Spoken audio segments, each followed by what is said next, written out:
Project Lawful aka Planecrash by Yarwain aka Eliezer Yudkowsky and Lintamande. Thread 4, Project Lawful and their Oblivious boyfriend. Episode 81.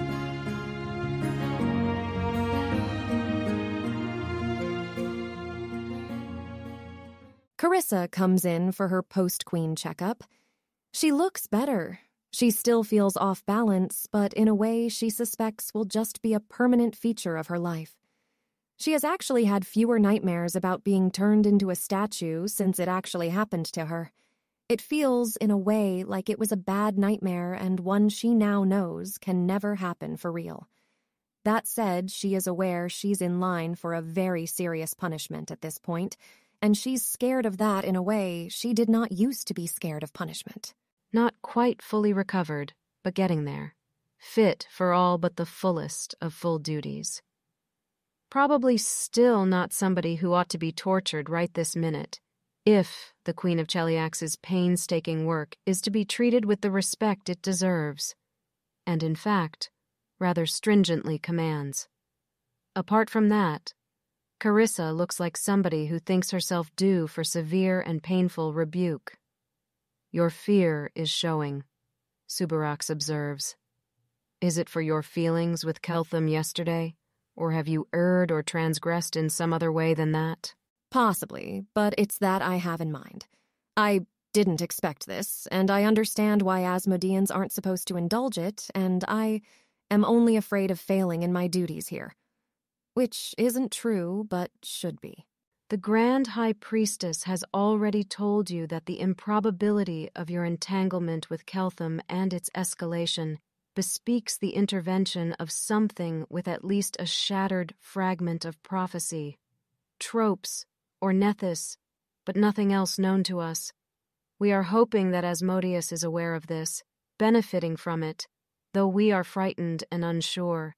In the end, we do not wish to smash whatever this is while our Lord seems to be perhaps making use of it. If, indeed, it can be smashed by anything at all short of our Lord's direct assault, when it holds a fragment of prophecy, and we do not. Only Aspexia Rugaton is authorized to wholly reshape or destroy your feelings for Keltham. Should that seem the wisest way, I am not. Jacinthe reaches out a hand then and strokes Carissa's cheek. But if you have reached the point where you are feeling guilty, and knowing yourself worthy of punishment, out of your own faith, she says gently, knowing exactly how much fear she must be causing, but aiming to make it more than simple fear, then I think I would be remiss in denying that to any faithful Asmodean. Is there any transgression you've committed, about which you've come to so feel? Carissa really needs to do something about the new phenomenon where her internal monologue gets all drowned out by a rush of internal screaming. It is not a necessary consequence of my feeling love for him that the thought occurred to me that I could tell him we should leave. I shouldn't have. It should be possible to endure whatever feelings without contemplating betrayal. It should not be possible for me to think of. And if I did not correct even that, how would you feel about that? Be honest, Carissa. Your answer here might not much determine your punishment, or perhaps not in the direction you expect. I don't know, High Priestess. Maybe you don't care because it's not like it'd be hard to stop me, except Dis doesn't think I'm that interchangeable. Maybe you don't care because there's a plan, in which case, all right, I don't need to know the plan, I just don't want to fail it. Maybe. This is something I'm wrong about, like, I was wrong about how many people want to be perfected in the purifying flames of hell, where almost no one does because we don't teach it right, where there's actually a massive epidemic of people contemplating treason, and I didn't run into it all that often at the World Wound, only because most people are too broken to send to the World Wound lest they immediately wander off and join the Paladins. If the answer is that this isn't surprising and doesn't portend poorly, then that's good, I guess, for the mission. But this all feels like applying far too much cleverness in the wrong direction. Obviously, you have to punish contemplation of defection so people stop it. But we don't know how, do we? We don't know how to make the rest of us into Pilar. Stop, Carissa. You are letting your thoughts run too far ahead with complications, Jacinthe says, with a soft smile backed by enough splendor that even Sever might pause before concluding that no, it wasn't sincere. Trying that hard to send the false message still sends a message in its own right. The Queen, I was recently told, also now suspects that only Pilar will be able to become a true Dathilani out of our project. Why? Because the Queen thinks that among the important qualities of her own competence is that the Queen does not go about constantly terrified of thinking the wrong thing. It was part of why she felt it necessary to take her time to remake you, that she'd noticed your thoughts collapsing under the pressure of being read so often. That part of the Queen's work is not something I mean to undo, nor even threaten. Not today, while her work is still recovering itself into its new shape. But do you understand why Pilar could do it so easily, this thing with which you struggle so? It's not that Pilar never thinks thoughts she knows might incur punishment. It's that, having thought such things, she knows her transgression and desires to be punished to expiate her guilt. Not necessarily successfully corrected so that the thought never occurs to her again. Just punished. Pilar might wish for that correction, but she knows that only hell has that power, and that for hell she must wait. Would you still be afraid of punishment for your admittedly severe transgression of thought, if you asked yourself how much punishment would be required to ease your sense of transgression and make matters right between yourself and your faith, and did not ask yourself to what extremes you would need to be tortured to break you and remake you, to correct and erase the thought forever? Answer honestly.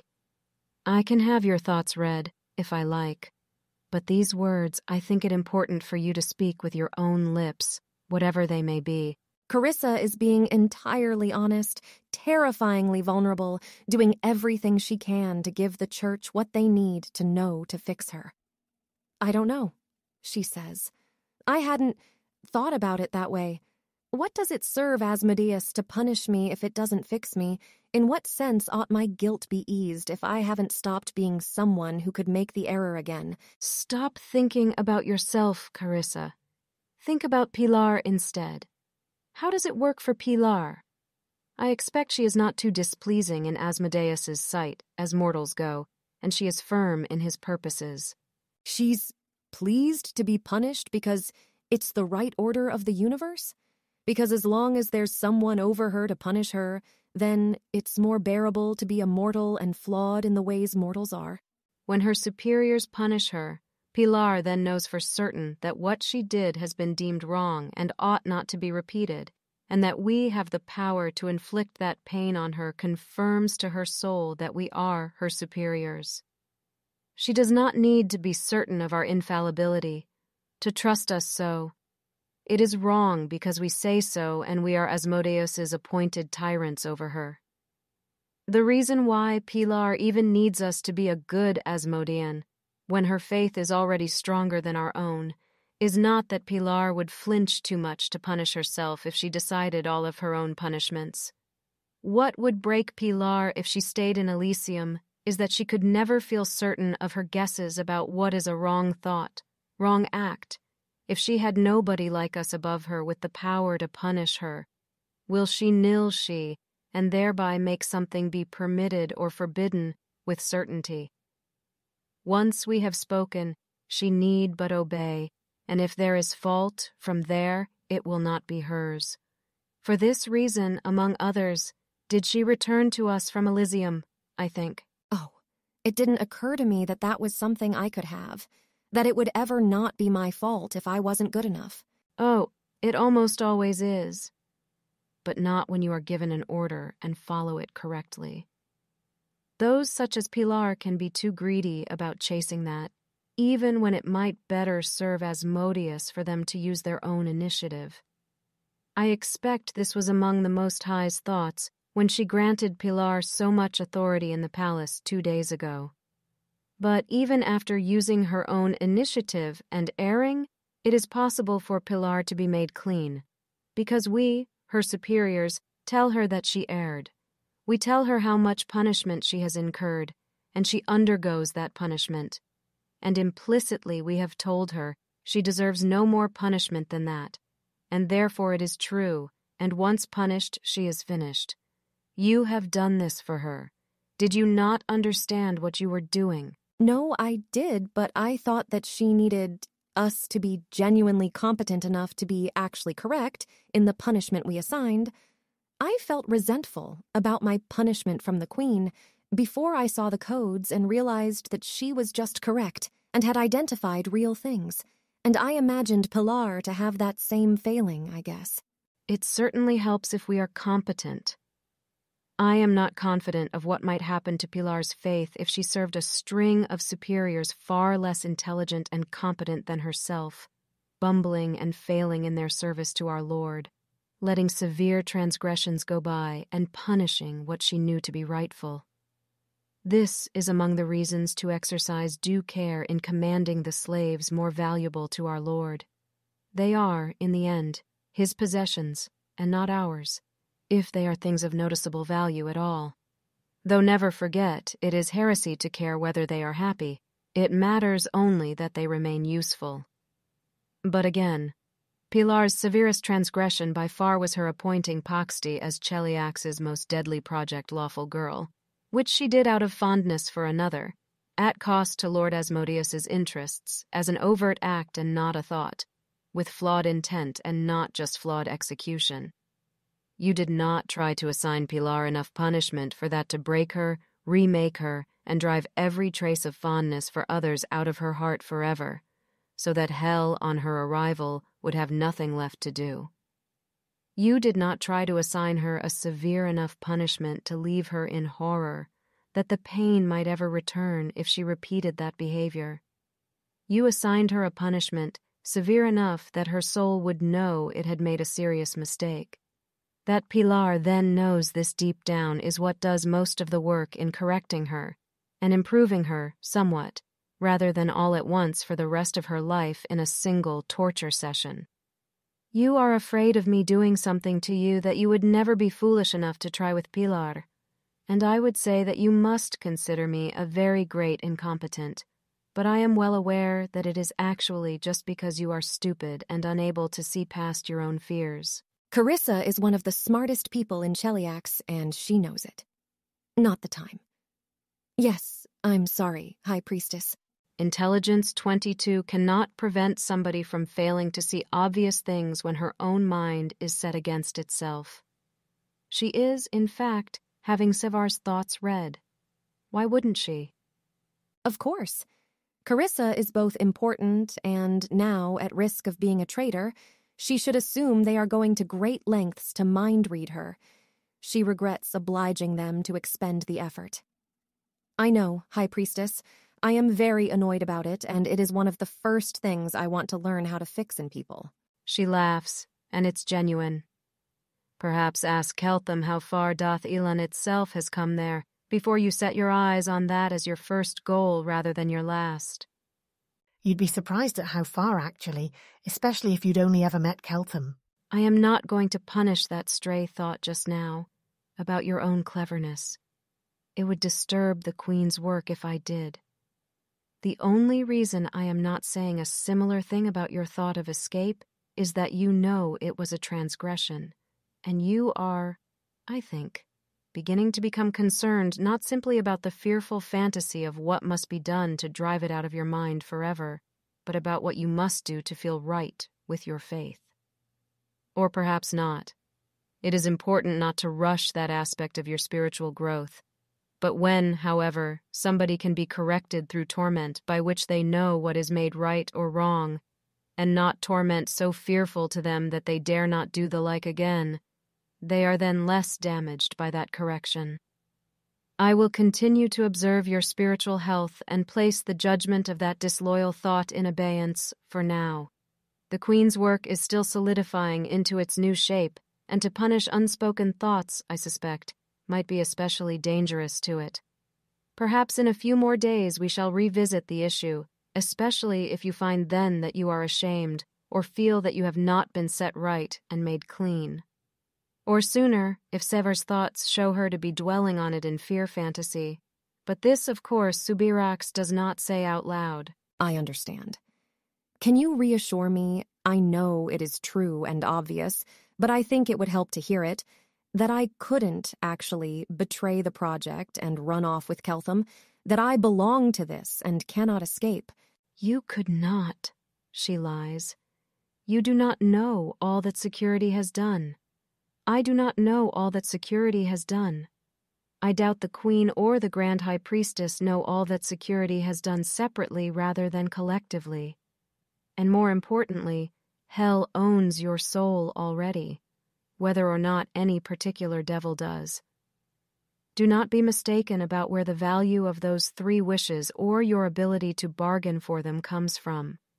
They are not the value of your more certainly coming to Lord Asmodeus, but your value to some high devil of Dis who gains you against their rivals.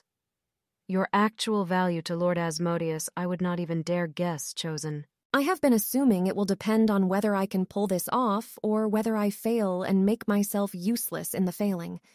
But that, I can live with that. How about if somebody actually tells her how she's supposed to keep this woman out of Aurori's clutches, or ensure that Keltham can't love her without becoming Asmodean? Well, there is that. If we may move on, Chosen, I have a thorough report on Merit Cell and a preliminary report on many of the others, in regards to what I might be able or unable to accomplish for each with brief slave training. Yes, go ahead. Merit Cell sincerely desires to impress people. This is unfortunately as close as she comes to having any innate aptitude for submission.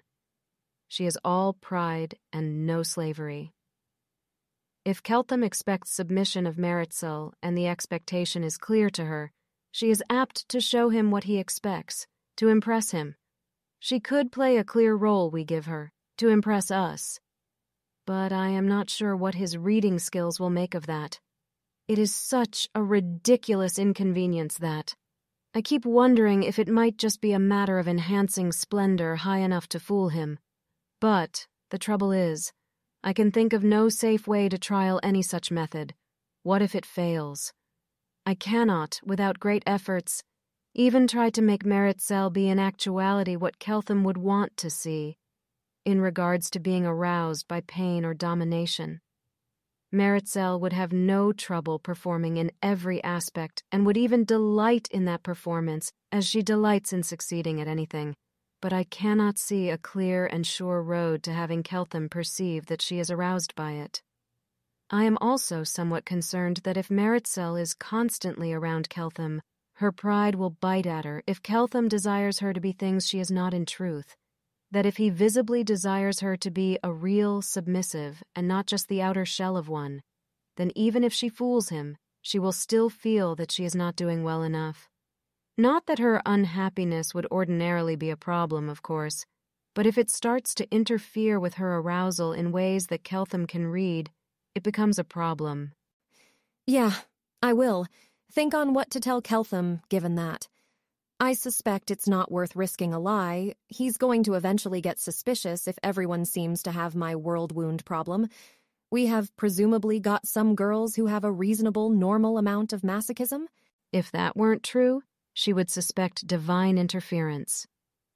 Justine readily lists several girls, all of whom, if they caught Keltham's eye, would require hardly any work to make into most reasonable things Carissa would want them to be. And more girls that could be managed with more work. Asmodia isn't one of them. Ione is in a strange Nethesian limbo with respect to what can be asked of her, and if you add Meritzel to that set, those are all of the girls after Carissa Sever who would be the most obvious bets to catch Keltham's eye in terms of demonstrated talent. Does Asmodeus's chosen Keltham expert think it's possible to line up Keltham with a next girl in virtue of her being, say, slutty? Subirax can easily turn Yaisa or Peranza slutty, and others could be managed with only slightly more work. Probably, especially if they set it up and then have Carissa indisposed for some reason that evening. He is a teenage boy and, in Carissa's assessment, vulnerable to cornering him to tell him how badly you want him, and so on. Asmodia is a bad idea until Keltham's actually evil, unless they hear otherwise from her custodians in hell who might have had something in mind about this. Jacint has authorization to get started on encouraging some girls who seem like a good fit. Though mind whether you think it's affecting them in a way that'll affect their performance in class. I need to keep track of that, and it might be a higher priority than arranging romances for Keltham. I suppose that if I pointed out how much easier this would be if we could select new students for him on the basis of their prior sexualities, you would say that it won't work for him if we rebuild the current party. If we dismiss all the less achieving students to Igorian's Project Lawful and replace them with equally intelligent but more submissive wizards taken from all Cheliacs. How much is Ostenso of all our wizard academies? I confess I do not know. He might agree to adding some new students now that we know who the top performers are, but they'd have to genuinely be the caliber of Ione and Meritxell and Asmodia. I think he'll have vague good objections to dismissing the worst performers. It would be easier than solving some of our other problems the hard way, though they would need to be caught up on Keltham's earlier lectures, and would be behind on whatever strange cumulative exposure it is that turns people into Project Lawful girls, if you'll forgive the phrase. I'll inquire of the other wizard academies to see what they have in the way of attractive, female, easily moldable, submissive masochists who are talented mathematicians. This will start some additional rumors among Wizard Academy administrators, even if the request is highly classified and carefully disguised not to come from Project Lawful. These rumors, to be clear, will not be true. But somebody somewhere at some point is going to use the phrase math pets. It's worthwhile just to learn whether they can, in fact, catch up, I think. Let me know how training the more promising girls goes. I'll think what to tell Keltham about Meritxell. And whether to tell Meritxell to back off. It would probably be good to clear up precisely how Savar wants the girls trained, if she can tarry a few more minutes. Yeah, sure. She doesn't really know what she's doing at all here, but she knows what would be ideal for Keltham. Keltham has been running around blessing random girls with his wisdom, while Carissa is busy. Literally. He prayed for 6 owl's wisdoms this morning, using all of his 3 RDs on that too. That's enough to get half of them today, and the rest can hopefully endure whatever cumulative personality structural stresses they've got going, plus another day of latent Daithilani exposure. People get deprioritized if they've otherwise had an owl's wisdom not too long ago, including before joining the project. Oddly enough, few of them ever have.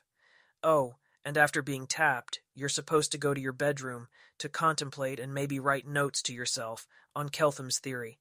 Security is a little unhappy about how this requires lots of detect thoughts being used up to monitor the girls separately, but they haven't ordered all the girls to get this done in a single place, where they can all be monitored together, because for all they know, the part where Keltham thinks they need to be in a quiet, separate bedroom is actually important. Ione is already pretty wise, Takaral. Apparently, being even wiser causes her to complete her sentences with Takaral much more often, Takaral. It's possible that she's actually working through something faster, Takaral. She hopes so, Takaral. Apart from that, she doesn't experience any startling revelations about herself or her relation to the universe, Takaral. She's a Nethesian now, rather than Asmodean, and that has relieved all the stresses she can see in herself, even with +4 wisdom, Takaral. She reviews her notes from Keltham's lectures to see if anything shakes loose with more owl's wisdom, but it doesn't particularly, Takaral. If there's Dathilani's special abilities that cast from wisdom, the way Keltham warned, Ione apparently hasn't absorbed those yet. Takaral. Oh, hey, that wasn't a natural Takaral. It was actually Ione's mind completing it because it thought it was supposed to be there, Takaral. She'll have to watch out for that, Takaral. But she shouldn't be distracted by thoughts like that. She should be reviewing her notes on Dathilani thinking instead. Takaral. Paxti rethinks what she learned in Keltham's lectures, hoping that some of it will soak deeper into her and let her say the sort of things that Meritxell or Asmodia sometimes say. She does not, for the moment, experience any startling insights about it. Peranza is well aware that her thoughts are likely being read right now. She reviews her notes on Keltham's lectures in hopes of being less likely to think anything heretical, and learn something more useful to Lord Asmodeus instead. She wants to be useful to Lord Asmodeus. Asmodia gets in on it, barely on time, and manages to give Keltham an inquiring look about whether it's her turn that hopefully didn't come across as being pleading or requesting, which might look suspicious to anyone considering the course of events later. Once she's been tapped, she diligently goes off to her room to think, planning to review Keltham lecture notes so that her thoughts won't look too suspiciously empty. The wisdom isn't there to provide realizations. It's there to provide an excuse for having had them. Her plans end up becoming a whole lot more refined anyways as she thinks of them. She puts most of the thoughts outside of her barrier. It is fine and good for security to see those, and starts writing. Gregoria is pretty sure that you're not supposed to get an owl's wisdom and then try to think yourself into a devil, or into someone who has some idea no one's ever had before. She's pretty sure that doesn't work. It's like how you're not supposed to take a theology concept introduced in church and go running off inventing lots of things with it. You don't actually understand it that well, it's just the illusion of such deep insight. Instead of that, she'll pray. Wisdom is how clerics cast, so it probably makes you better at praying.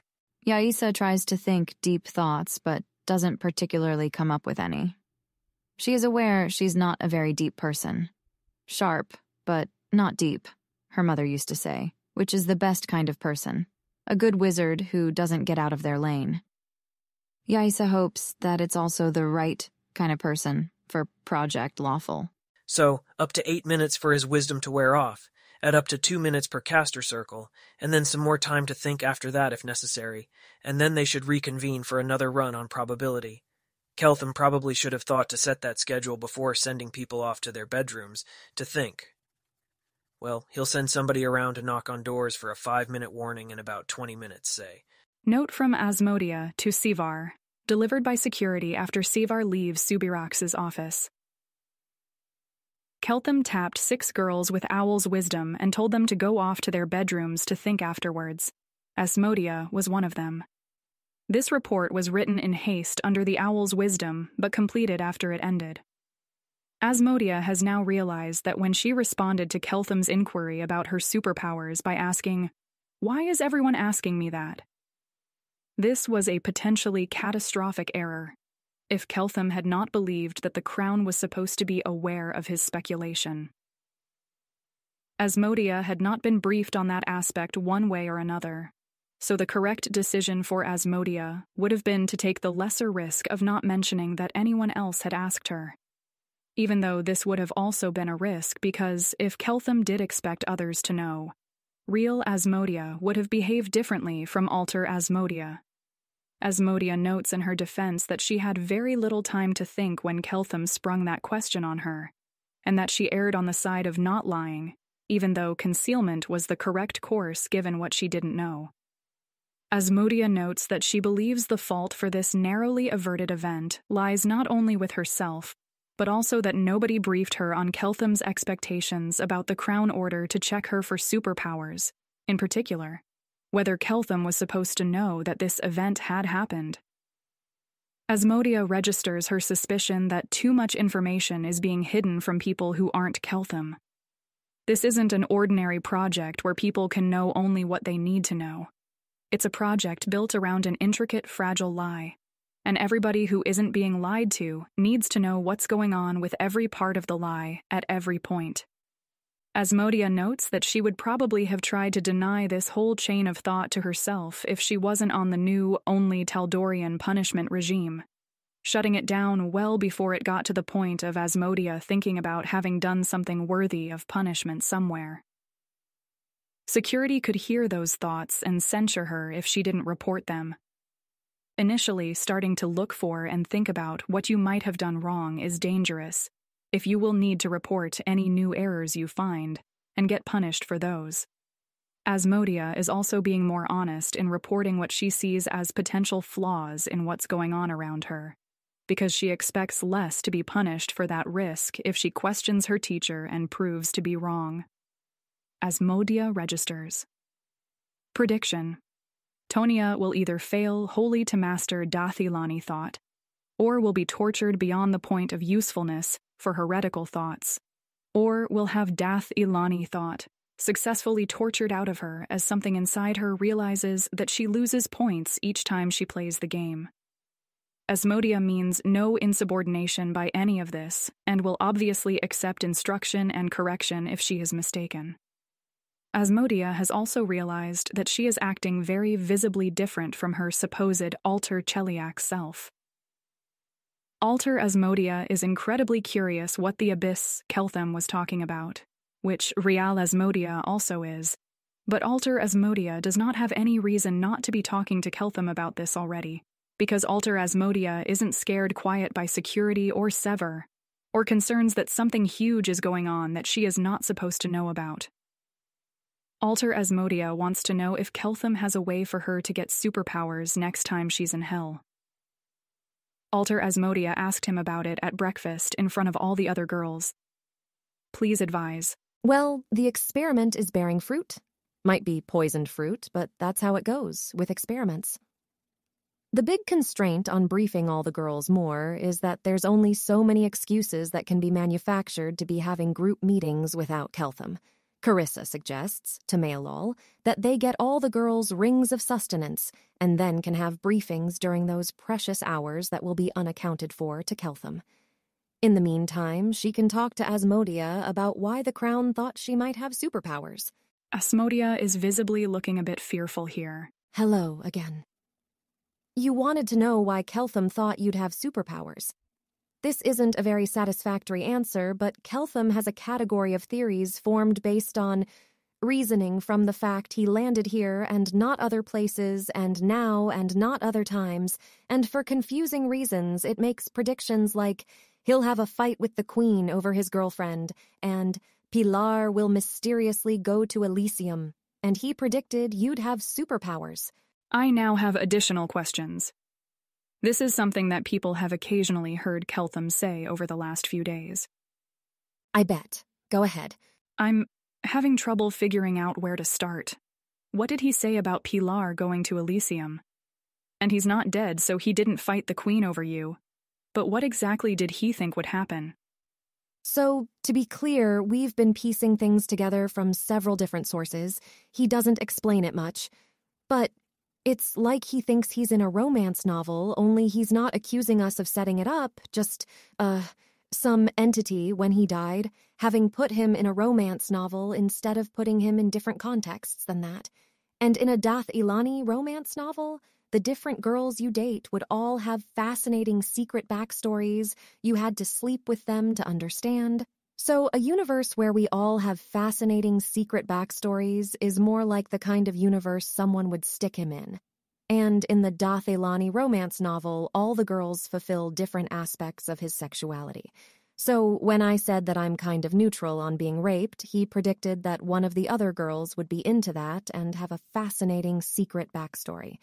And here Pilar is.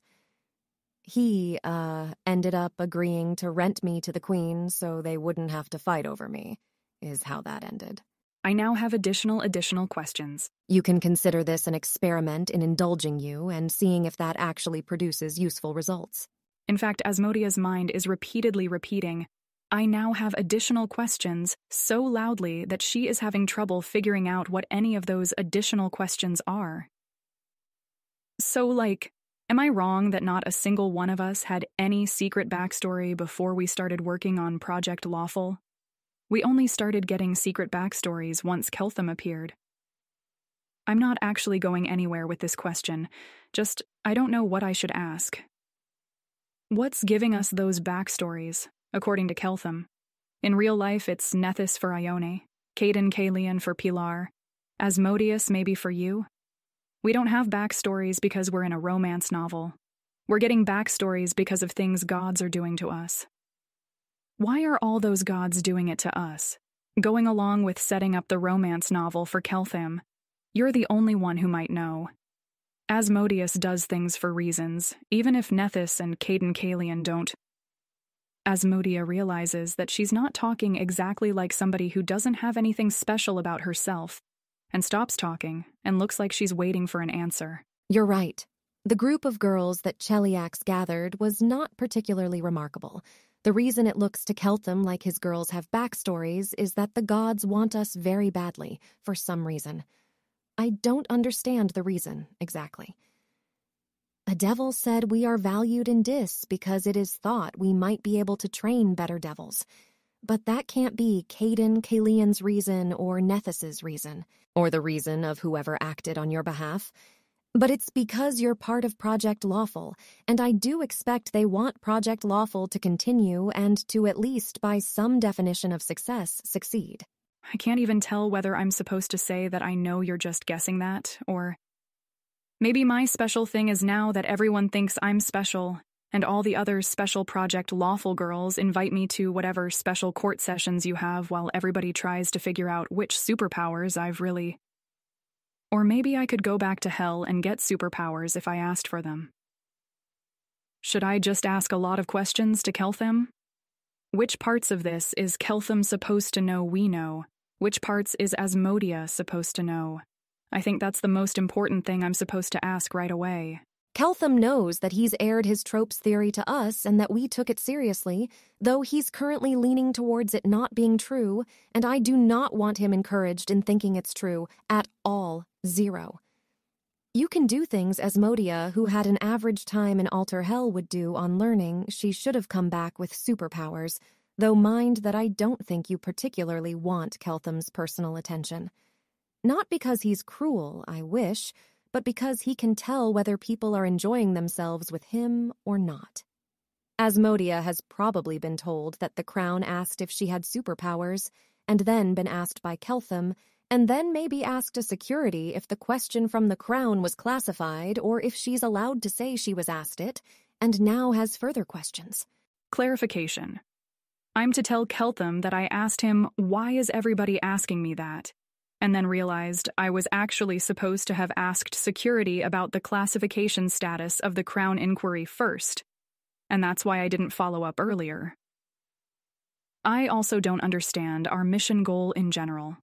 Do we believe his tropes theory, and are we trying to extract information about tropes theory from Keltham, while concealing anything from him that he could use to realize the tropes theory is actually true? Yes, if that's the kind of reason Alter Asmodia might have had. If you'd rather she have some other reason, give it, and I will probably authorize it.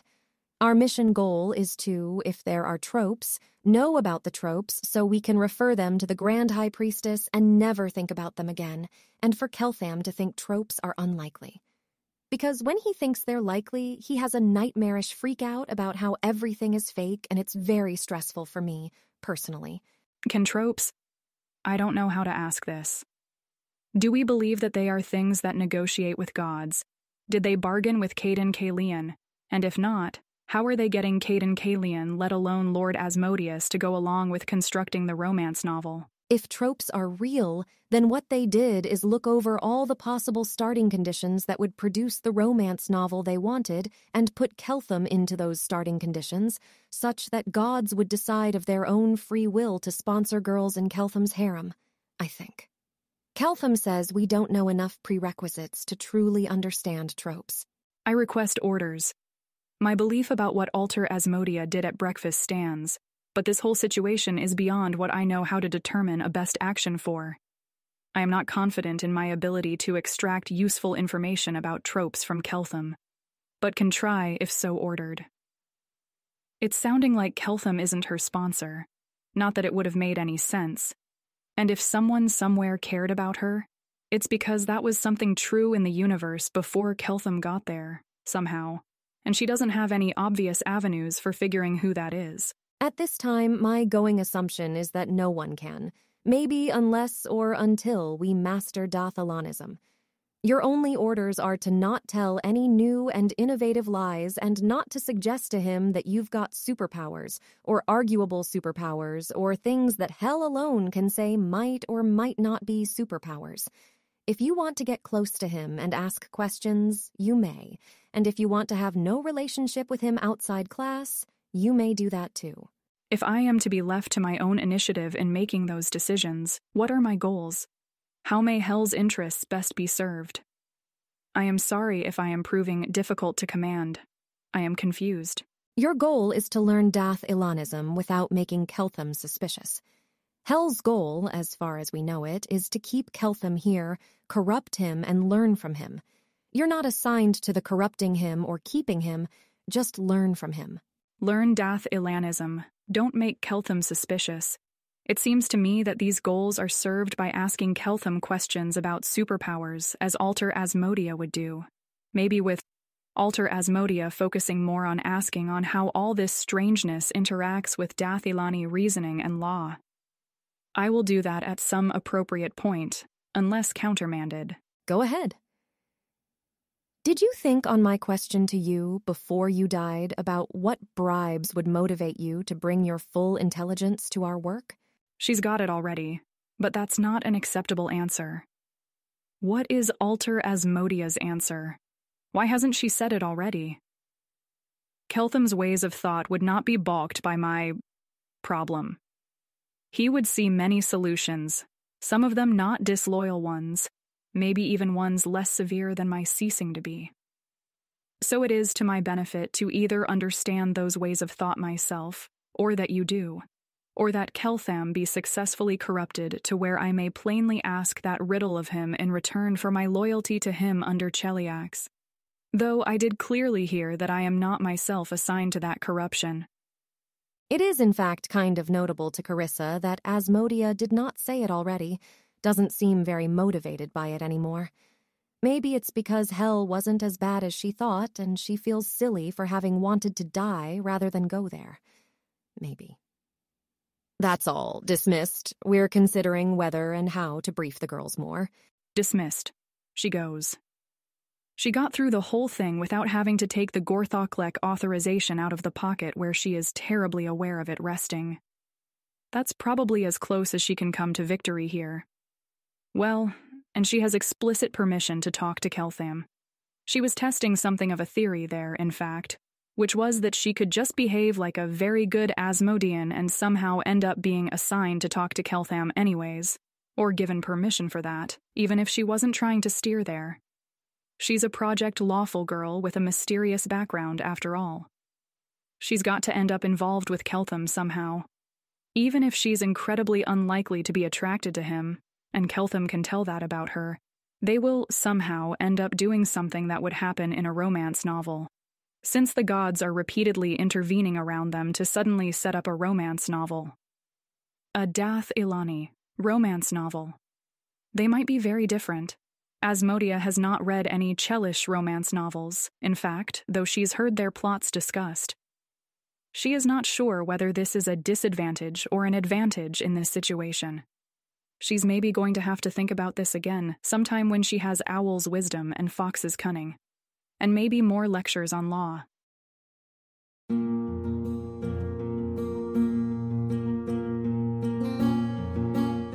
If you wish to support this AI reading and others like it, please visit patreon.com/AskWhoCastsAI. Any help is appreciated. And thank you to executive producer John Doe 7776059.